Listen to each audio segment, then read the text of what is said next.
I thought a broken down car was the worst thing that could happen on a lonely highway. I was wrong. What I found on a memory card 2 weeks later made me realize I wasn't stranded by accident. I was chosen. I'm not the kind of person who believes in bad luck or conspiracy theories or any of that stuff. But what happened to me last month outside of Bakersfield changed everything I thought I knew about trusting strangers. My name is Darren, and I drive a lot for work. Sales rep stuff, nothing exciting. That Tuesday evening I was heading back from Fresno taking Interstate 5 like I always do. The sun was going down, that weird orange light that makes everything look like an old photograph. I had my window cracked because the AC in my Honda smells like old gym socks, and I was maybe 20 minutes from my exit. That's when the engine made this sound, like a hiccup, but mechanical. The whole car shuddered, and my phone slid off the passenger seat onto the floor. I pressed the gas, and nothing happened. The speedometer needle just dropped. Shit. I coasted off at the next exit, one I'd never taken before. No signs for food or gas, just a faded billboard for some furniture outlet that probably closed in 2008. But after about half a mile, I saw lights. A gas station, the old kind with just 2 pumps and a tiny shop attached. I rolled in on whatever momentum I had left and stopped near the first pump. The place was dim, like they were saving money on electricity. Only one other car there, parked sideways near the air pump, but I didn't see anyone inside it. The attendant came out after I knocked on the shop window. Middle-aged guy, gray shirt with oil stains, the name Roy stitched on the pocket. He didn't seem surprised when I told him my car just died. Happens a lot on this stretch, he said, scratching his jaw. Could be the fuel pump. Try tapping it a few times, see if that does anything. I asked where the fuel pump was, and he pointed under the car near the back. I got on my knees in the parking lot and banged on it with my fist a few times, feeling like an idiot. Nothing changed. Roy made a phone call inside, and 10 minutes later, this sedan pulled up. Not a truck, not a van with tools painted on the side. Just a regular gray Camry. A guy got out wearing jeans and a polo shirt. He smiled and said his name was Mitchell, and Roy called him because he does mobile mechanic work.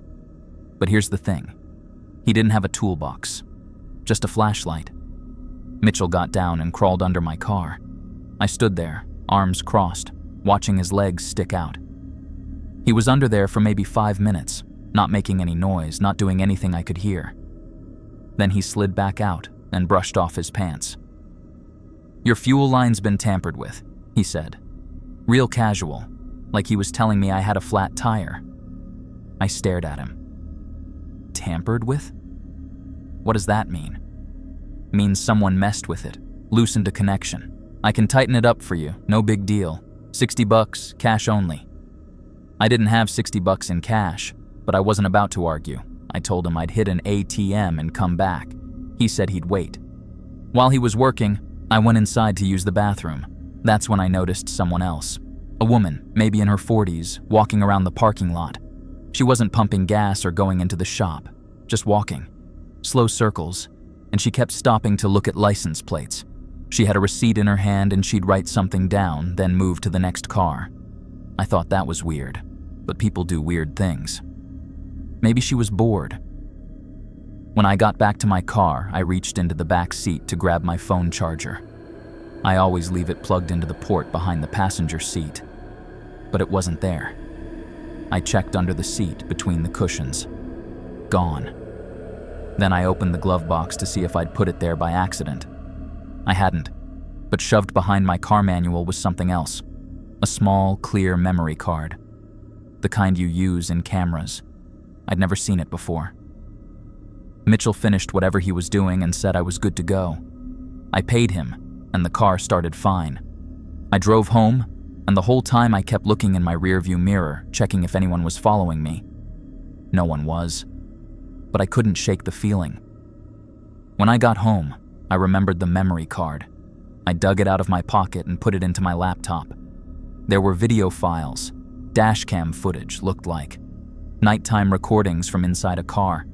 The first few were just highway driving, headlights, nothing special. But then I saw the gas station, the same one I'd been at. The timestamp said it was from 2 weeks ago. The video showed a woman parked at the first pump, same spot where I'd been. She was talking to Roy through her window, and then the camera angle shifted. Someone was walking around her car, slowly, and then a hand reaching through her open window while she was distracted. The video cut off. I scrolled to the last file. My hands were shaking. The timestamp was from tonight.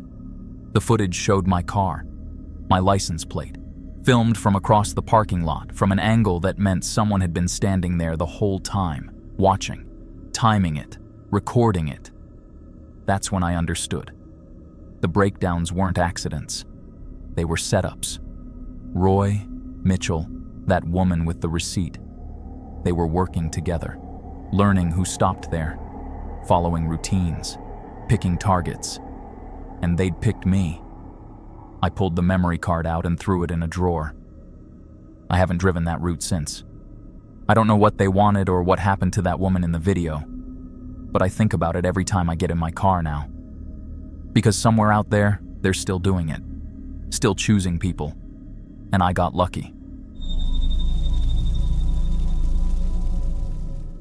I always thought a car breaking down would be annoying, not life-changing. The night my engine died on a rainy road outside Columbus, Ohio, I learned how quickly help can turn to a lie and how small choices add up. My name is Rico Sandoval. I am not a writer. I'm telling this like I told my buddy at a diner. This happened, and I still get nervous. I was driving home on Route 23, a 2-lane outside Columbus. It rained hard. The windshield wipers were fighting the water. I pulled to the shoulder. The dash lights blinked and the engine died. My umbrella flipped and the phone said no service. I remember cursing because I left my coffee on the roof earlier. Dumb. Cars flew by. No one stopped. After maybe 20 minutes, a white pickup eased behind me. The man who got out said, "You okay?" He looked normal. He showed a laminated card and a patch on his jacket. He said his name was Brent Harlow and he was a mechanic. He offered to tow my car to a shop 2 miles up with an air compressor.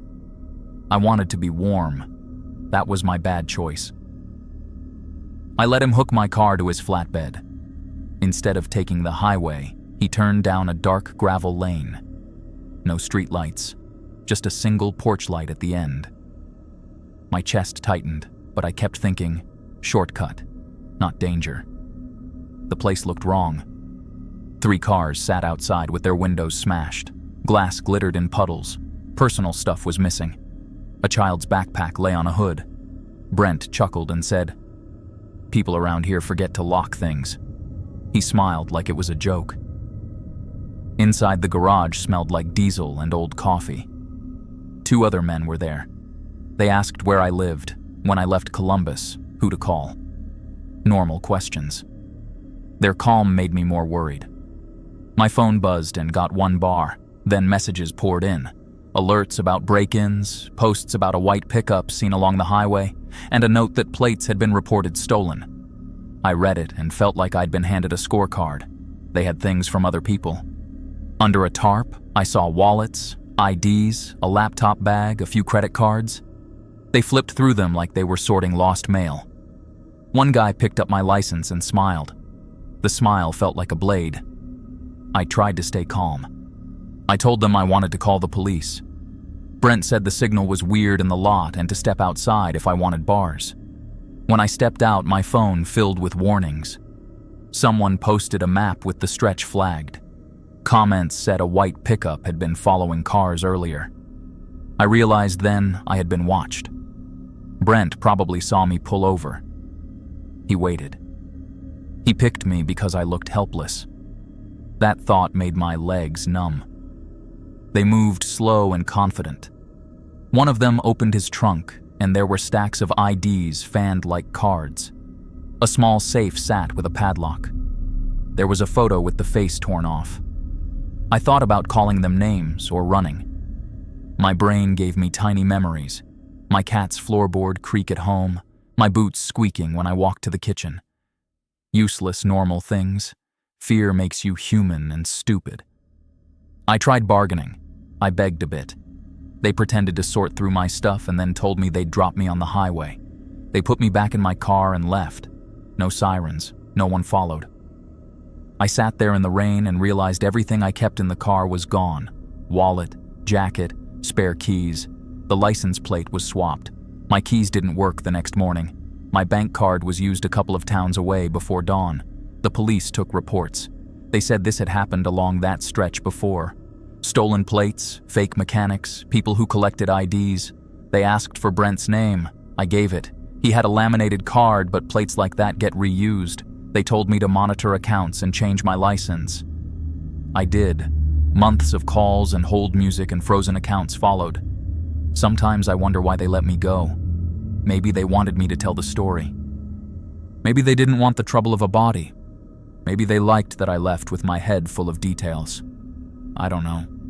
I remember small things more than the big ones. The way Brent folded a towel like he'd done it 1,000 times. The board on the wall with faces and plate numbers pinned to it.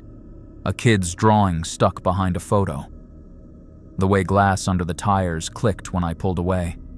The smell of wet metal that stayed on my hands for days. The stupid one word I shouted as they closed the door, motherfucker, and how it didn't make them blink. My life got smaller after that.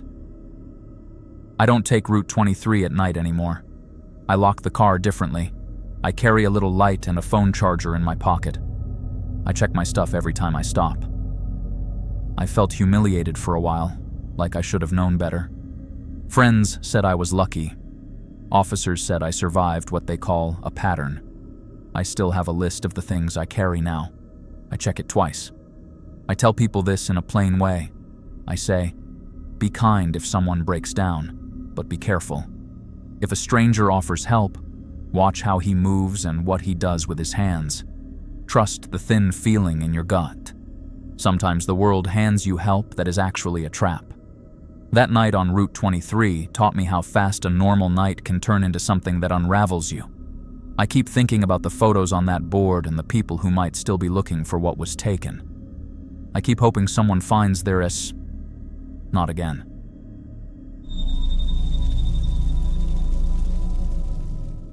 I was driving home late one night from my shift at the warehouse in Boulder, heading back to my apartment in Denver. The road was this quiet stretch off Highway 93, no streetlights, just trees and darkness. What started as a normal commute turned into something that still makes me check my locks twice. I'll never forget how it all went wrong. Hey, my name's Elias Thorne. I'm just a regular guy, 32 years old, work as a forklift operator. Nothing fancy. That night, it was around 11 p.m., and I was tired from loading boxes all day. My old Honda Civic had been acting up lately, the battery light flickering sometimes, but I figured it'd hold until payday. I had the radio on low, some country station playing old tunes. The windows were cracked open because the AC was busted, and the cool air felt good after a sweaty shift. Anyway, I was cruising along this back road, avoiding the main highway traffic.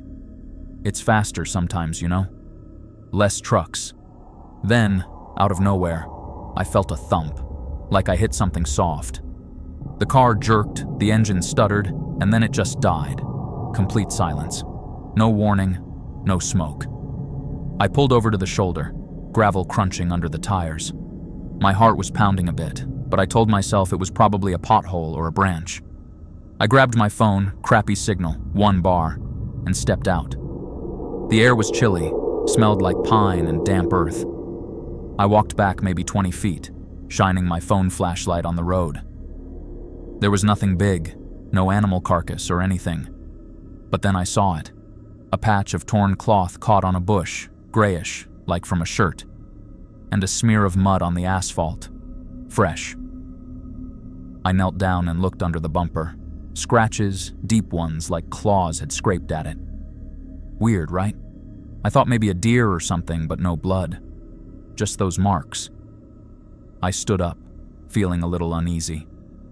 The woods were thick on both sides, and I could hear rustling, like leaves moving. Probably wind. I tried starting the car again. Nothing. Dead battery, I guessed. My mind raced. Who to call? Tow truck would cost a fortune. and it was late. I had some tools in the trunk, but I'm no mechanic. That's when headlights appeared in the distance. A pickup truck slowed down and pulled up behind me. Relief washed over me. Finally, some help. The guy got out, tall, maybe in his 40s, wearing a reflective vest like road workers do. "You okay there?" he asked, his voice gravelly, like he smoked too much. "Yeah, hit something, I think. Car won't start," I said, trying to sound casual. He nodded, shone his own flashlight around. "Coyotes out here, mate. They get bold at night. You don't want to walk far." He paused, looking at my bumper. "Looks like you clipped one. Happens sometimes." "Coyotes? In Colorado, sure, but clawing the bumper?" I didn't question it much. He seemed nice enough, earnest face, short beard.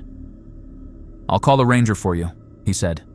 "Station's not far, but it might take hours for them to come. Busy night, I guess." I hesitated. Hours? I had work early tomorrow. "Any way to jump it or something?" He thought for a second. "Tell you what, I got a loaner battery in the truck. Spare from my job. I can swap it quick, but we should head to the ranger station first to log it. There's staff tonight. I know the volunteer on shift. Safer than standing here. It made sense, I guess." The station was real. I'd seen signs for it before, near Golden Gate Canyon State Park, and he wasn't pushy, just helpful. My gut said go with it. Flawed logic, maybe, but I was cold and tired. "Okay, sure. Thanks, man." We got in his truck. It smelled like old coffee and tools. As he drove, I noticed his vest up close. It had several company logos, like stitched over rips. One said Denver Road Services, another Colorado Utilities, patched weirdly. And his ID badge, clipped on, looked hand-laminated, edges uneven, like he made it himself. "You work for multiple companies?" I asked, trying to make talk. He chuckled. "Yeah, freelance stuff. Pick up gigs here and there. Economy's rough." Fair enough. People do that. The ranger station was a small building, lights on. We parked and he said, "Wait here, I'll grab the form or whatever." But I followed him in. Inside, a volunteer, older lady named Martha, I think, was at the desk, sipping tea. She looked surprised to see us. "Evening," she said. "Car trouble?" The guy explained quick, then stepped outside to check his phone. Martha leaned in. "You alone with him?" "We've been getting reports of stray salvagers around here. They follow stranded folks, act helpful, then come back later to strip cars or poke through trunks for docs. IDs, papers, sell them online or something." My stomach dropped a bit. Salvagers? Like thieves? But the guy seemed okay. "He's helping me," I muttered. She shrugged. "Just saying. Be careful. Want me to call a real tow?" I shook my head. Irrational. Yeah, I didn't want to wait longer. "Nah, we're good." The guy came back with the battery from his truck. "All set. Let's get you going." We drove back, maybe 10 minutes. The road felt even darker now. At my car, he popped the hood. While he worked, I paced a little. Noticed his gloves were worn, fingers stained black. "Thanks again," I said. "What's your name?" "Call me Ray," he replied. Short for Raymond. "Hey, remember when I was a kid? Our old house had these floorboards that creaked every time the dog walked over them. Scared me half to death at night. Weird thing to say, but normal chat, I guess." People ramble. He finished quick. Car started right up. "There you go. Drive safe." I thanked him, shook his hand, firm grip, and he left. I sat there a minute, engine running. Something nagged at me. The trunk. I got out, checked it. Not locked? Wait, I always lock it. Opened it. Shit, it was rummaged. Not smashed, just gone through. My passport from that old trip to Mexico, some letters from my ex, and that small locked tin where I kept spare change and a key. Emptied. Careful, like someone knew what to take. Panic hit. He got me away so an accomplice could work? The coyote story. Pretext? I looked around. Woods silent now. No one. I slammed the trunk, jumped in, and sped off.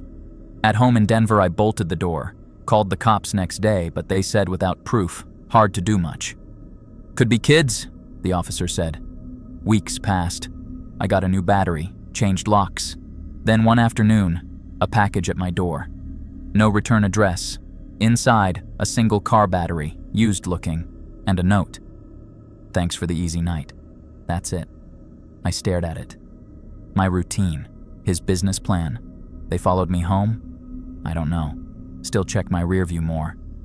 And that creaking floorboard story makes me wonder if he was hinting at watching houses too. Creepy as hell. Never driving that road again.